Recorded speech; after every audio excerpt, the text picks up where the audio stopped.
Hola, ¿qué tal? ¿Cómo estás? Te doy la bienvenida a este nuevo video de Hablemos de Magia, donde voy a tratar el tema que ya te expliqué en el video anterior. ¿Cuáles son los elementos que han llegado a mi altar de manera inesperada o de una manera muy interesante y muy bonita? Así que te voy a explicar todo lo que tengo aquí que ha llegado de forma inesperada, solamente de forma inesperada o de una manera donde el universo me mandó el mensaje y me dijo, mira, esto tiene que estar en tu altar. Dicho esto, comenzamos con el video.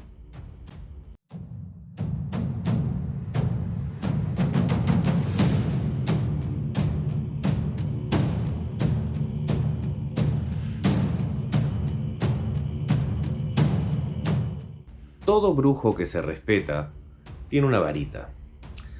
Y es interesante porque no es la clásica varita de Harry Potter donde tú mandas un hechizo y inmediatamente suceden las cosas. No, no es así. Esta varita llegó antes de que yo me metiera de lleno al tema esotérico y mágico, mientras que yo estaba haciendo mis investigaciones. Recuerdo de que yo hacía teatro en ese entonces y estaba en un parque que se llama El Olivar en Lima, en Perú, y estaba con mi grupo de teatro y vi una rama de un olivo que había caído y obviamente no tenía esta forma ni tenía esta textura. La rama estaba cubierta con la corteza, estaba bastante sucia.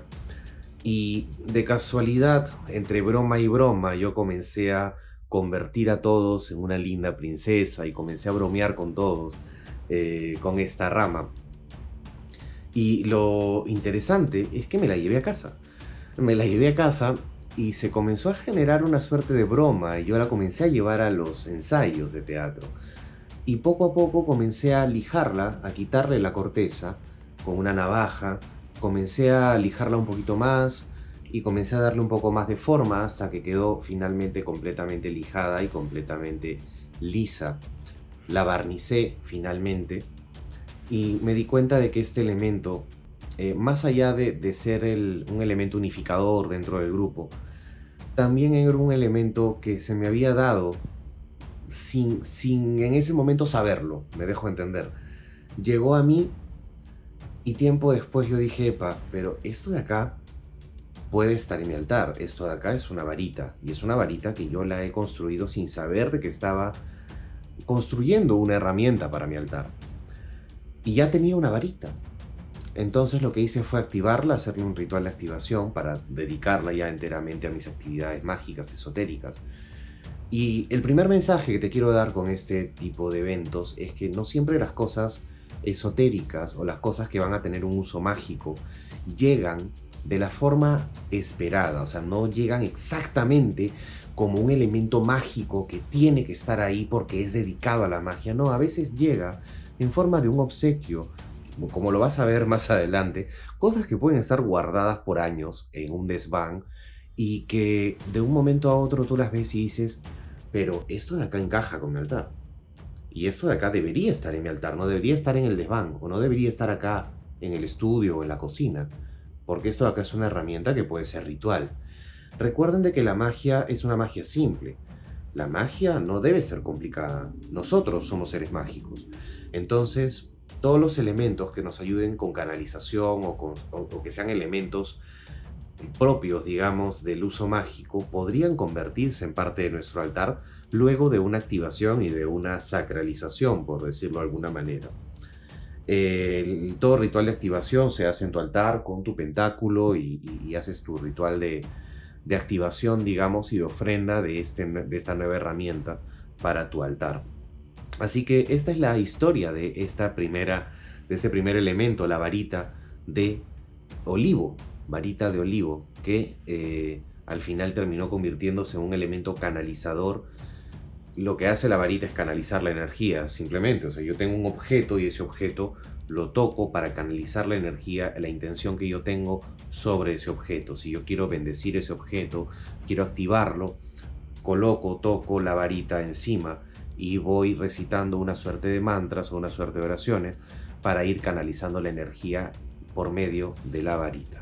Así que ahí tienes el primer elemento que llegó a mí, digamos de casualidad, pero llegó a mi altar. Voy a ir paso por paso en este video porque me parece muy interesante y muy bonito. Hay cosas muy sentimentales. Y bueno, ya te estoy mostrando dos acá.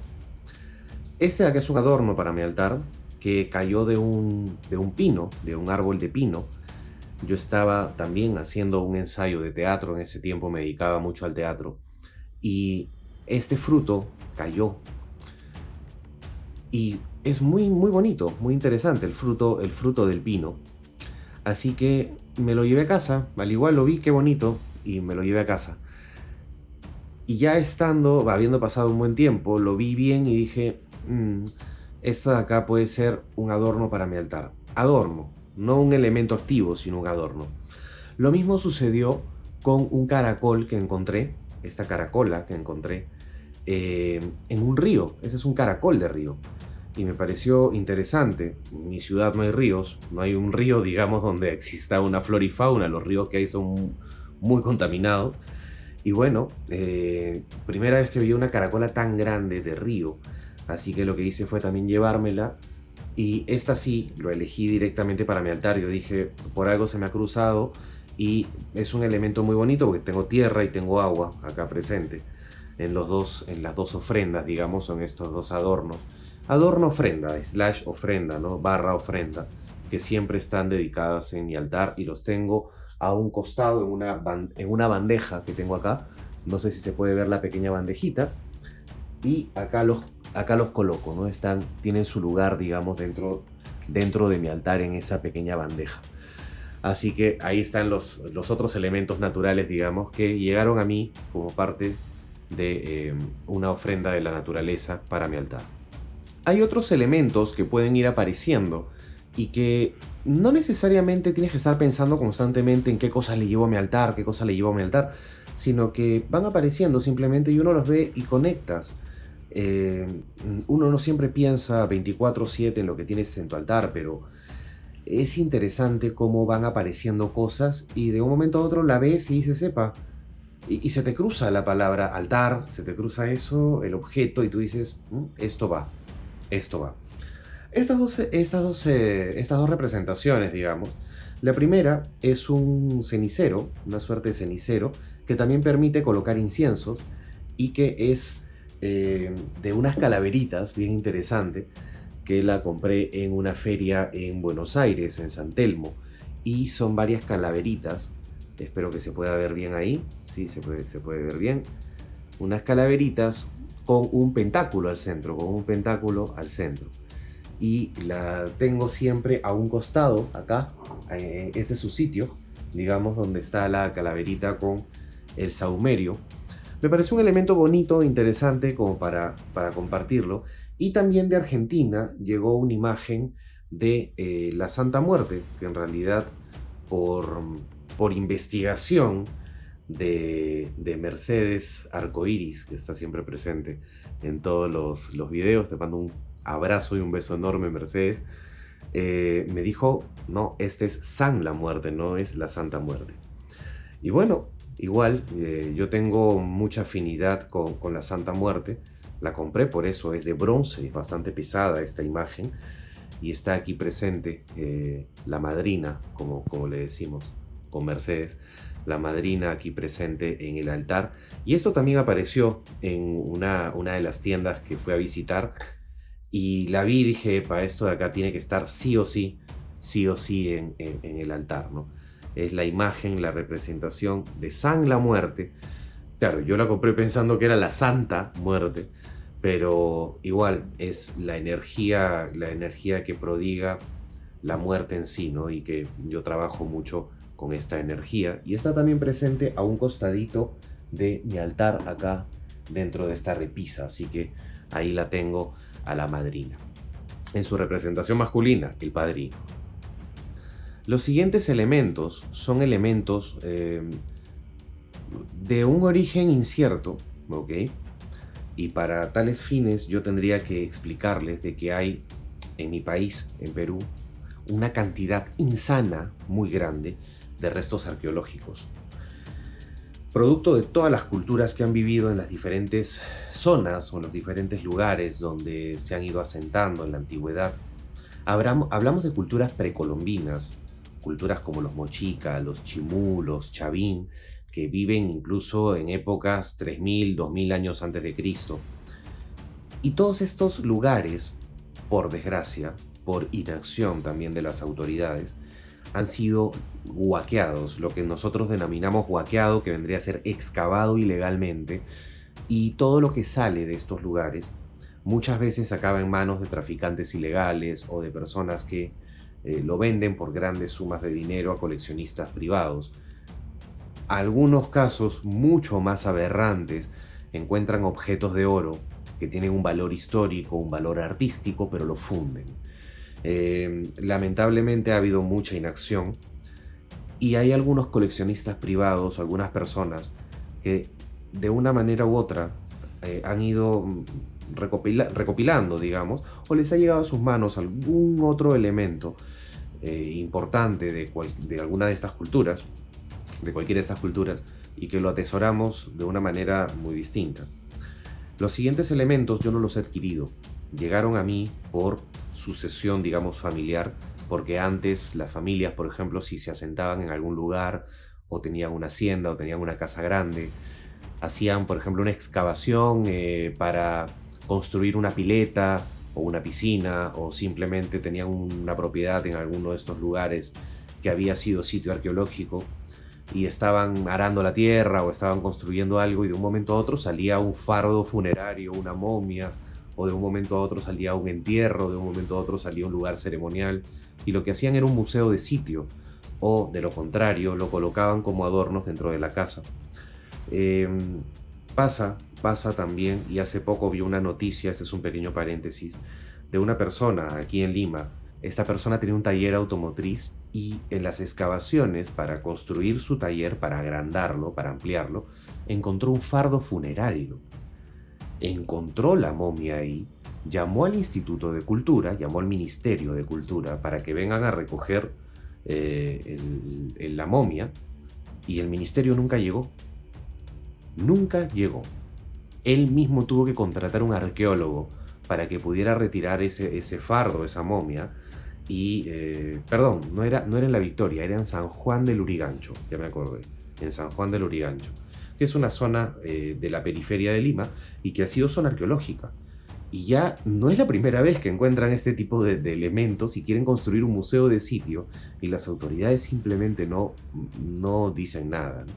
Entonces hay una inacción bastante grande, y yo creo de que si hay personas coleccionistas privadas o coleccionistas privados, o hay personas que tienen colecciones privadas y que lo pueden tener con el respeto que merece en un lugar protegido, con todas las, digamos, los cuidados del caso, prefiero mil veces que lo tengan así a que lo estén vendiendo en el mercado ilegal, o lo estén destruyendo, o lo estén desenterrando cosas y dejando los ceramios y los cerámicos por aquí y por allá, huesos por aquí y por allá, profanando tumbas. Es mucho mejor tenerlos con el respeto que se merecen. Les voy a presentar algunos elementos que llegaron a mí. Son muy pequeños, pero muy poderosos y muy interesantes. Yo los tengo guardados en estas cajas tipo joyeros, y adentro, bueno, ya se nota un poco el algodón que tienen porque están sumamente protegidos y solamente los saco para mis rituales. Los dos primeros elementos son estos de aquí. Este de aquí es la cara, el rostro de un felino, correcto, el rostro de un felino. Voy a acercarlo un poco más a la cámara. El rostro de un felino que tiene un agujero que fue utilizado como una suerte de colgante. Esto de acá es de la cultura mochica, ¿ok? Cultura mochica. Chimú y mochica, los dos se asentaron en el mismo lugar. El otro que tengo es un pequeño guerrero. Voy a acercarlo a la cámara, espero que se pueda ver. Es un guerrero muy pequeño, ¿ok? Que tiene incluso como una suerte de mazo, ¿ok? Como una suerte de mazo, ahí está. Correcto, se los voy enseñando. Y la energía de estas dos máscaras, una es una figurilla, el otro es un colgante. Y hay una más que es mucho más interesante y mucho más bonita. Se darán cuenta que los tengo, pero como si fueran reliquias, ¿no? Porque son reliquias básicamente. El otro es este de aquí, y perdonen si es que está lleno de algodones, pero no quiero que suceda ningún accidente. Yo sí respeto muchísimo y le tengo mucho cariño a la cultura de mi país. Eh, y es esto de acá, que es una maravilla. Miren esto. Esta es una máscara ceremonial, una máscara de guerra, ¿ok? Una máscara de guerra que tiene dos agujeros, dos orificios, que también se colgaba en esta parte. Esto de aquí, vamos a ser muy sinceros, se lo quitaron a alguna momia, porque no es que haya aparecido tirado por ahí. Esto fue producto de algún tipo de saqueo o algo por el estilo, y que un familiar mío lo ha adquirido, lo compró y finalmente quedó en el desván y yo recuperé estos elementos. Estos tienen años, o sea, no son de ahora. Esto debe tener más de 50 años o 60 años de haber sido descubierto, incluso más probablemente. Claro, esto data de más o menos el año, hablamos del 600, 700 después de Cristo, quizás un poquito más, un poquito menos. No le echo una data histórica, pero son elementos que tienen un montón de tiempo, más de 1000 años probablemente. Entonces a mí me da mucho, mucho cariño tenerlos. Y estos elementos yo los saco cuando hago ritual. Están, obviamente, primero pregunté si es que los podía utilizar. Me dijeron que sí. Y los uso con el respeto que merecen, con la fuerza que caracteriza estos símbolos, porque han sido parte de una momia, han sido parte de una persona. Alguna persona los ha utilizado en algún momento, y esto es lo loco. ¿Qué persona lo habrá utilizado en aquella época y lo habrá llevado colgando en su pecho, ¿no? Y sobre todo un guerrero, porque todos son elementos de guerra. Una máscara de felino, un pequeño soldado chiquito y una máscara de guerra. Una máscara de guerra que también se llevaba acá colgada, ¿no? Sumamente interesante y sumamente bonito. El destino me los puso en mis manos. Y agradezco de que haya caído aquí y no en otras manos, en manos de personas inescrupulosas. Incluso, a mí me da pena decirlo, pero incluso está mejor aquí que en manos del propio Estado, porque el Estado a veces tiene todo amontonado en sus bóvedas y a veces hasta se rompen los cerámicos. Gente inescrupulosa, gente poco profesional que no cuida bien las cosas. Entonces, bueno, están en buen cuidado aquí y se usan para los rituales correspondientes. Esta es una de las joyas más grandes que tengo en realidad. Y bueno, dicho esto, ya les mostré un poco de mi altar, un poco de lo que tengo aquí. Todo es con el mayor respeto, todo es con el trabajo serio que se debe llevar. Y bueno, hay que tomarlo de esa manera. Hay muchas cosas que llegan a nosotros de esta manera y que nosotros debemos pues trabajar con el respeto que merecen, con el cariño que merecen. Y si se dan cuenta, este es un video muy personal, dura muchísimo, creo que ya voy como 20 minutos de video, un poco más, un poco menos, con la edición creo que va a salir menos, pero es un video distinto, con una energía distinta, porque son cosas muy personales. Y la idea de este programa es que justamente yo te pueda enseñar las cosas que yo tengo, cómo es que trato esas cosas. No es, yo tengo esto de aquí, tengo esto de acá, porque qué bonito. No. Es un respeto y un cariño muy profundo. Y sobre todo llegaron a mí en un momento determinado. Y algunos de estos elementos, como los últimos que te acabo de mostrar, simplemente yo los saqué de un lugar donde estaban pudriéndose, donde estaban malográndose, para darles un sentido, para darles el respeto que merecen esos elementos. Y para utilizar esa energía, un trabajo en conjunto. Yo te rescato, te voy a colocar en un lugar donde vas a estar bien, donde la energía va a ser buena. Tú también ayúdame. Vamos a trabajar en conjunto. Y así sucede, y así sucede. Bien, espero que este video te haya gustado. Me estoy abriendo un poco más para que ustedes conozcan los elementos que yo tengo en mi altar. Y nos vemos en el siguiente video. Te mando un fuerte abrazo y ya sabes, deja tus preguntas, propon temas para que podamos tratarlos en este programa. Y todas las preguntas, todas las propuestas son bienvenidas. Y cualquier duda que tengas, si es que abajo tienes alguna aclaración también o algo por el estilo, pues adelante. Les mando un fuerte abrazo, que tengan una linda semana. Nos estamos viendo en el siguiente video de Hablemos de Magia. Cuídate mucho, hasta la próxima.